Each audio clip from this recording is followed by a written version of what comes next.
Hello students, good morning. કેમ છો બધા? How are you all? I hope you all are good and healthy, wealthy. Okay, ચલો તો આપણે જે આપણો ચેપ્ટર છે કયું દ્વિદલ, તો દ્વિદલમાં આપણે અત્યાર સુધી કઈ કઈ વસ્તુ જોઈ. તો જો સૌથી પહેલાં તો આપણે સર્જક વિશે માહિતી મેળવી. તેના પછી તેમના દ્વારા લખાયેલો જે પાઠ છે દ્વિદલ, તેમાં આવેલી બે સ્ટોરી, પહેલી કઈ તો કે મૂર્તિ અને બીજી કઈ તો કે સ્વમૂલ્યાંકન, સેલ્ફ ઇવોલ્યુશન. ઓકે, તો એટલી વસ્તુ આપણે અત્યાર સુધીમાં જોઈ. એ બંને સ્ટોરી તમારે કેટલી વાર તો કે 2 થી 3 વાર બંને સ્ટોરી વાંચી જવી. કેમ તો કે તેના પછી જે પણ ક્વેશ્ચન આન્સર, જે પણ એક્સરસાઇઝની બધું આવે તો એ તમને લખતા ફાવે, સમજતા ફાવે. ઓકે, ચલો તો આજે આપણે આગળ જોઈએ. અભ્યાસ પર આવતા રહો. ચોપડીમાં તમારો અભ્યાસ પર આવતા રહો. તો અહીંયા જો સૌથી પહેલો જે પ્રશ્ન છે તેમાં શું કીધું છે તો કે MCQ છે, બરાબર. વિકલ્પો અહીંયા તમને આપી દેવામાં આવ્યા છે. તો જો એમાં સૌથી પહેલો જે વિકલ્પ છે, આ સૌથી પહેલો જે આપણો વિકલ્પ છે તેમાં શું લખ્યું છે તો કે 20 ફૂટ ઊંચા સ્તંભ ઉપર શાની સ્થાપના કરવાની હતી. આપણી જે પહેલી જે વાર્તા છે મૂર્તિ, તેમાં શિલ્પકાર મૂર્તિ એની વાત કરવામાં આવી છે. તો અહીંયા જો જવાબ આપણો કયો લખાશે? ખ. 20 ફૂટ ઊંચા સ્તંભ ઉપર શાની સ્થાપના કરવાની હતી? મૂર્તિની સ્થાપના કરવાની હતી. બીજા વિકલ્પ પર આવતા રહો. બીજું કયું છે? દુકાનદાર પાસે યુવકે કયા ફોન માટે મંજૂરી માંગી? બરાબર, જે સ્ટોર હતો તેમાં જે શોપકીપર હતા તેની પાસે યુવકે શેની મંજૂરી, અહીંયા પરમિશન, શેની પરમિશન માંગી યુવકે? તો ફોનની પરમિશન માંગી હતી, બરાબર ને. કયો ફોન? Public phone. ઓકે, ત્રીજા પર આવતા રહો. વિકલ્પ કયો છે? સવાલ કયો છે? દુકાનદારને યુવકનો કયો ગુણ સ્પર્શી ગયો? આની અંદર જવાબ કયો લખાશે આપણો? ગ. કયો ગુણ સ્પર્શી ગયો?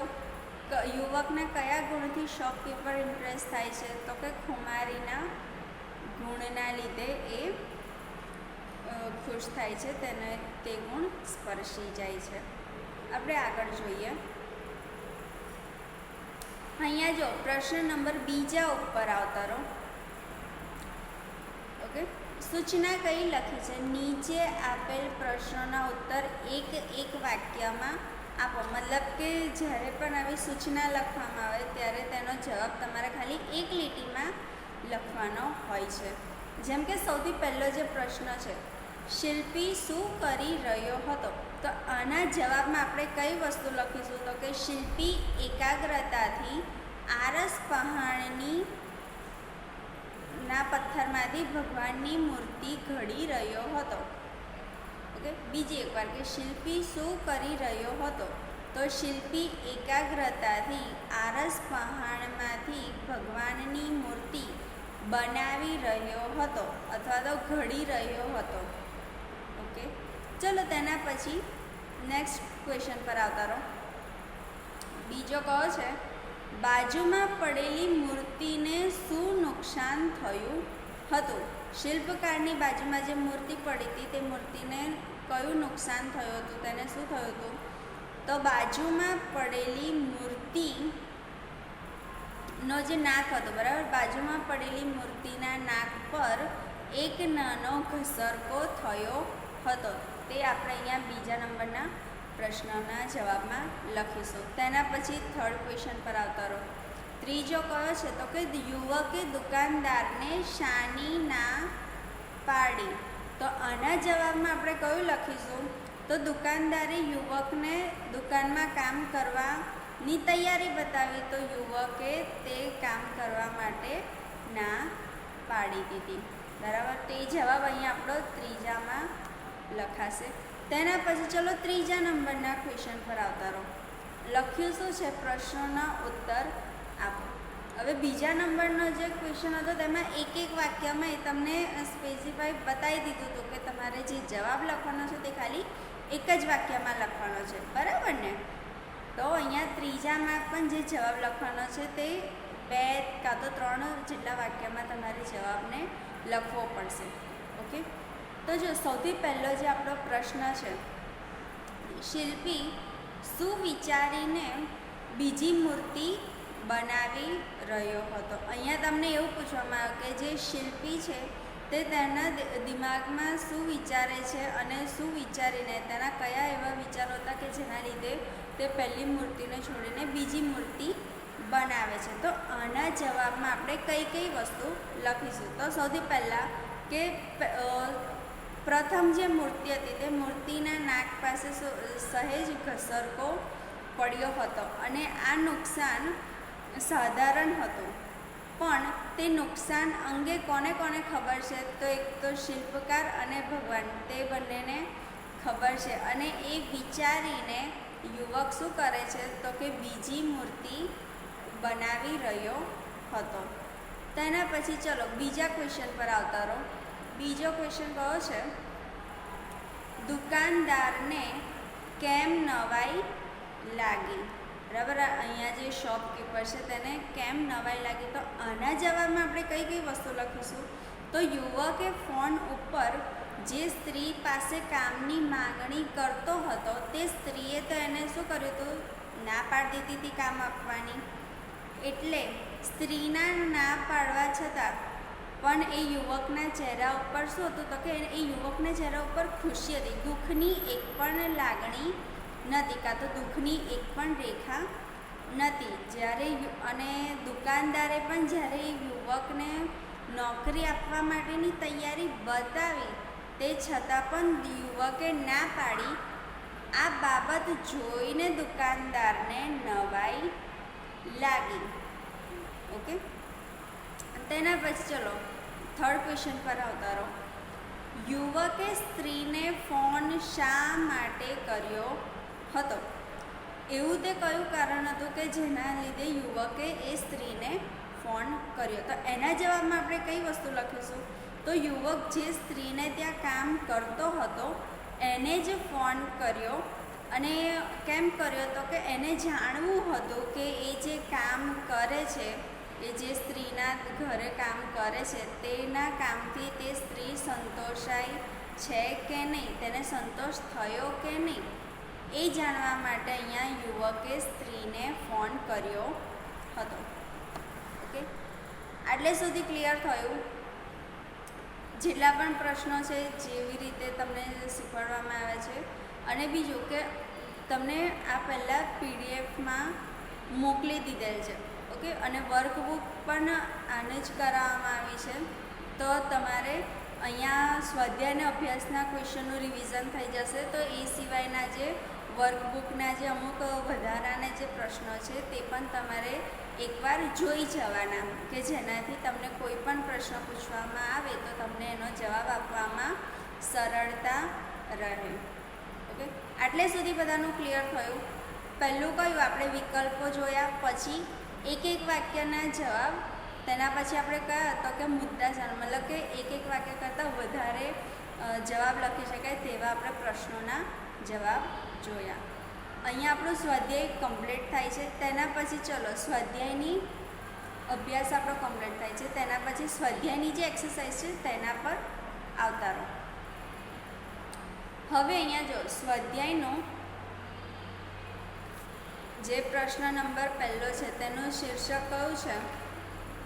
તો કે નીચે આપણે પ્રશ્નોના ઉત્તર લખો. અહીંયા તમને એવું નહીં કીધું કે એક વાક્યમાં ઉત્તર લખો, તો આનો જવાબ તમારે મોટો જ લખવો પડશે. તો ચલો આપણો પહેલો જે પ્રશ્ન છે, પહેલો પ્રશ્ન કયો છે? તો કે માણસે બીજી મૂર્તિ જોઈ આશ્ચર્ય શા માટે અનુભવ્યું? અહીંયા કયા માણસની વાત કરી છે? જે માણસ મંદિરનું નિર્માણ કાર્ય જોવા હતો તે માણસની અહીંયા ચર્ચા કાં તો તે માણસની અહીંયા વાત કરવામાં આવી છે. હવે જો આના જવાબમાં આપણે કઈ કઈ વસ્તુ લખીશું તો માણસે જોયું કે શિલ્પી જે મૂર્તિ ઘડતો હતો એની બાજુમાં તેના જેવી જ એક સમાન કાં તો એક સરખી મૂર્તિ પડેલી હતી. આમ એક જ મંદિરમાં એક સમાન બે મૂર્તિની સ્થાપના કરવાની છે. મૂર્તિઓ તૈયાર થઈ જોઈ, બરાબર. તે યુવકને શું લાગ્યું કે આ મંદિર તો એક છે તો એની અંદર મૂર્તિની સ્થાપના કેટલી બે કરવાની છે કે એક? તો એવી જ મૂર્તિઓ જોઈને તે શું પામે છે તો કે આશ્ચર્ય પામે છે. તેના પછી ચલો બીજા નંબરના સવાલ પર આવતા રહો. શિલ્પીએ પહેલી મૂર્તિ પડતી કેમ મૂકી? હવે શિલ્પીએ જે પહેલી મૂર્તિ હતી તેને સાઈડ પર મૂકી દીધી, એ કેમ પડતી મૂકી તેના વિશે અહીંયા લખવાનું છે. તો શિલ્પી પહેલી મૂર્તિ ઘડતો હતો ત્યારે છેલ્લી ઘડીએ છેલ્લે શું થયું તો કે તે મૂર્તિના નાક પાસે સહેજ ઘસરકો થયો હતો. આમ એ મૂર્તિને થોડુંક નુકસાન થયું. આથી તે શિલ્પીએ શું કર્યું, તે મૂર્તિને સાઈડ પર મૂકી દીધી. કેમ તો કે પોતાને અને પોતાના ભગવાનને આ મૂર્તિમાં જે નુકસાન થયું છે તેના વિશે ખબર છે, એટલે એમને શું કર્યું તો કે એ મૂર્તિ સાઈડ પર મૂકી દીધી.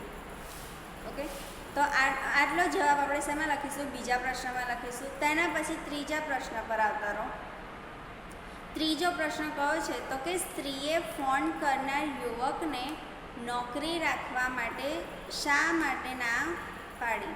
ઓકે, અહીંયા જો વાત કઈ કરવામાં આવી છે તો યુવકે સ્ત્રીને ફોન કર્યો. કેમ ફોન કર્યો હતો તો કે નોકરીનું પૂછવા માટે ફોન કર્યો હતો. તો અહીંયા સવાલ કયો છે તો કે સ્ત્રીએ ફોન કરનાર યુવકને નોકરીએ રાખવાની શા માટે ના પાડી? તો આના જવાબમાં આપણે કઈ વસ્તુ લખીશું તો સ્ત્રીએ પોતાને ત્યાં લોન કાપવા માટે એક માણસને નોકરીએ રાખ્યો હતો અને એ માણસથી એ સ્ત્રી પૂરેપૂરી સંતોષ પામેલી. તે જે પણ કામ કરતો હતો તે સ્ત્રીના મતે બરાબર કમ્પ્લીટ કામ કરતો હતો અને તેના કારણે તે સ્ત્રી એ યુવકની જગ્યાએ બીજા કોઈને નોકરી આપવા માંગતી ન હતી અને તેના કારણે જ સ્ત્રીએ શું કર્યું તો કે યુવકને નોકરી માટે ના પાડી દીધી. તો આટલી વસ્તુ આપણે ત્રીજામાં લખીશું. તેના પછી ચલો ચોથા પ્રશ્ન પર આવતા રહો. ચોથો પ્રશ્ન કયો છે તો કે સ્ત્રીનો જવાબ સાંભળી યુવક ખુશ કેમ થયો? યુવક એક, હવે આનો જે જવાબ છે તેમાં આપણે કયો લખીશું તો એ જે યુવક છે તે અજાણ વ્યક્તિ હોય તેવી રીતે સ્ત્રીને ફોન કરે છે અને પોતાને નોકરીની જરૂરિયાત છે તે જણાવવાનો પ્રયત્ન કરે છે અને બાકી જે પણ કામ એ સ્ત્રી યુવકને આપે છે, પૈસા આપે છે તે કામ પૂરતા, તેના પણ અડધા રૂપિયાથી આ યુવકો નોકરી કરવા માટે તૈયાર છે. એ સિવાય આજુબાજુનું પણ કામ કરવા માટે યુવક તૈયાર છે. તે છતાં પણ અહીંયા શું કરે છે તો કે સ્ત્રી તેને ના પાડી દે છે નોકરી માટે. કેમ તો કે એ જે માણસ હતો તે ત્યાં જ કામ કરતો હતો અને સ્ત્રીને તે યુવક અંગે કોઈ ફરિયાદ નથી, તેનું કામ કમ્પ્લીટ હતું. અને આ જે વાત છે તે વાત સાંભળીને તે યુવક ખુશ થાય છે. કેમ તો કે એ જ યુવક હતો કે જે ત્યાં લોન કાપવા માટે નોકરીએ રહ્યો હતો. એટલે સ્ત્રીએ ના પાડી દીધી નોકરી આપવાની, તે છતાં પણ તે યુવક કેવો હતો તો કે ખુશ થયો હતો. તેના પછી પાંચમા સવાલ પર આવતા રહો. પાંચમો સવાલ કયો છે? સ્વમૂલ્યાંકન એટલે શું? તમે તમારી જાતનું મૂલ્યાંકન કર્યું છે? અહીંયા સ્વમૂલ્યાંકન વિશે તમને પૂછવામાં આવ્યું છે. તો સ્વમૂલ્યાંકનનો અર્થ આપણે કયો લખીશું તો વ્યક્તિ પોતે તટસ્થ રીતે પોતાના કામની મૂલ્યવણી કરે તેને શું કહેવાય તો કે સ્વમૂલ્યાંકન કહેવાય. અહીંયા વ્યક્તિ પોતાની જાતે જ પોતાના કામનું મૂલ્યાંકન કરે છે. આપણે જેમ કે ઉદાહરણ તરીકે જોવા જઈએ તો આપણું જે ભણીએ છીએ તેનું ઇવેલ્યુએશન આપણે કઈ રીતે કરીએ તો કે એક્ઝામ થ્રુ કરે, બરાબર.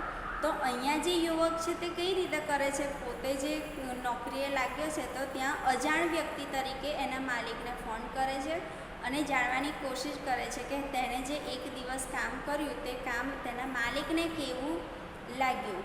સારું લાગ્યું, ખોટું લાગ્યું, ખરાબ લાગ્યું, યોગ્ય નહીં, અયોગ્ય, એવી રીતે બધી રીતે અહીંયા શું કરે છે તો કે યુવાન અલગ અલગ સવાલ પૂછીને પોતાનું મૂલ્યાંકન કરવાનો પ્રયત્ન કરે છે. ઓકે, તો તેના પછી આપણે આગળના પ્રશ્નો જોઈએ. અહીંયા જુઓ, સૂચના કઈ છે? વાર્તામાં આવતા અંગ્રેજી શબ્દોની યાદી તૈયાર કરી તેના ગુજરાતી અર્થ લખો.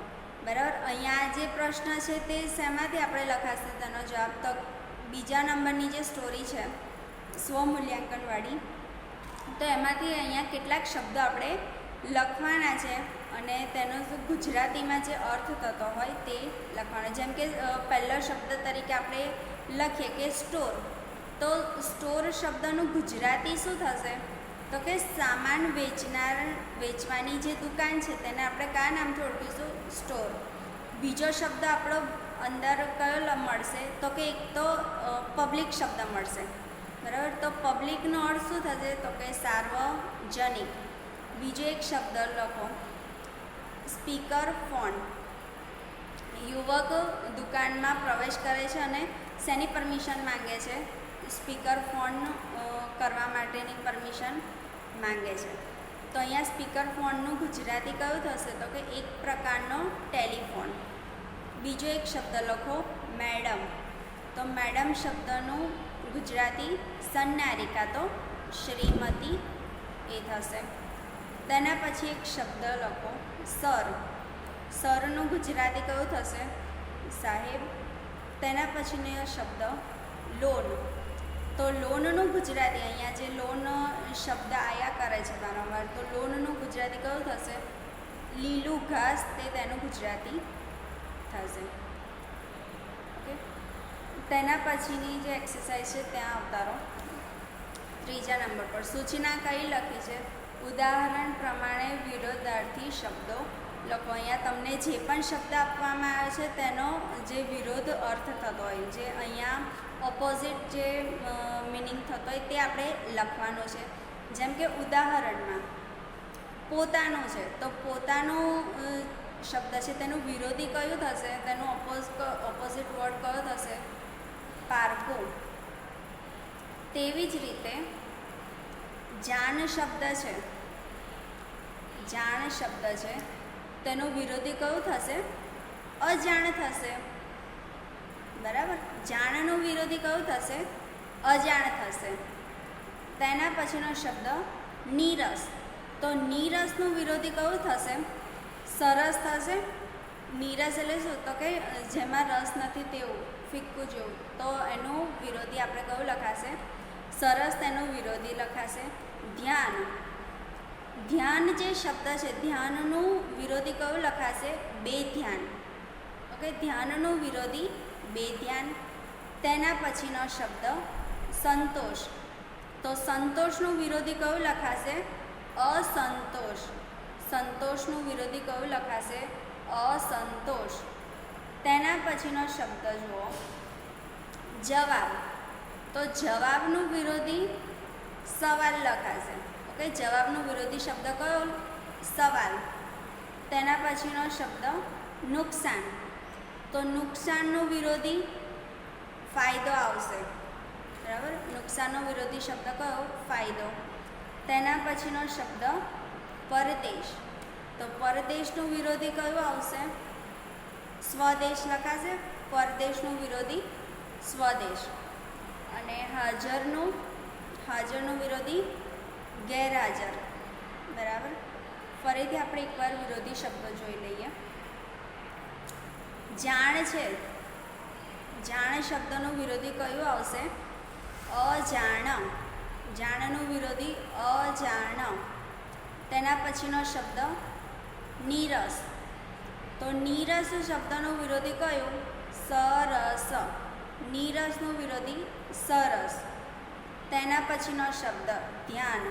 તો ધ્યાનનું વિરોધી કયું લખાશે? બેધ્યાન. ધ્યાનનું વિરોધી બેધ્યાન.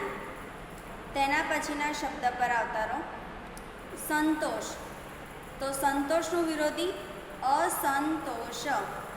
સંતોષનો વિરોધી શબ્દ કયો લખાશે? અસંતોષ. તેના પછીનો શબ્દ જવાબ. તો જવાબનો વિરોધી કયો આવશે? સવાલ. જવાબનો વિરોધી શબ્દ સવાલ. તેના પછીના શબ્દ પર આવતા રહો. નુકસાન. નુકસાનનો વિરોધી ફાયદો. નુકસાનનો વિરોધી શબ્દ કયો આવશે? ફાયદો. તેના પછી પરદેશ. તો પરદેશનો વિરોધી સ્વદેશ.